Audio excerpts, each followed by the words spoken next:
Tawagin si Lolo. La! Lasi, daddy din na natulog sa payag. Wala na. Yes man to. Wala tayo pulos. Ha? Asa man ka karon? Asa man ka kalalo? Nasa Davao, ikaw, asa ka? Sa Tibalog. Nagunsa man ka dyan sa Tibalog. Nagdula. Kisay mo ka ba nagdula? Mami! Asa man imong mami? Nandito sa Davao. Nagunsa man ka diha? Nagdula sa basketball. Unsa man ang basketball? Heart. Ha? Heart. Kuya nimo, asa man? Nagdula og kwarta. Nagdula og unsa? Nagdula og kwarta. Unsa man yang kwarta? Gikaon. Bye. Bye-bye. Oh, bye. Tawagin si Kuan. Tawagin si Mama Tata.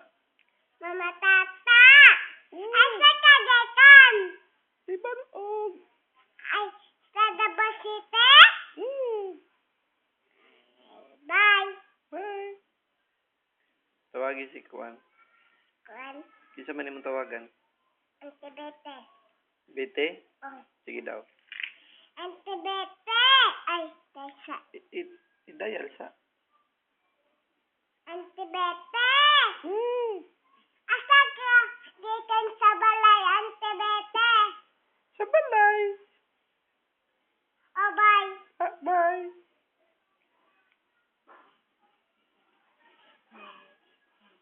Kinsa man imong tawagan? Auntie Bete. Tawagin sa Bete. Auntie Bete, ansa man gidala nimo? Bakit? Bula, kung gidala. Ako ang gidala. Unsa man? Isa man. Unsa man imong gidala? Milo.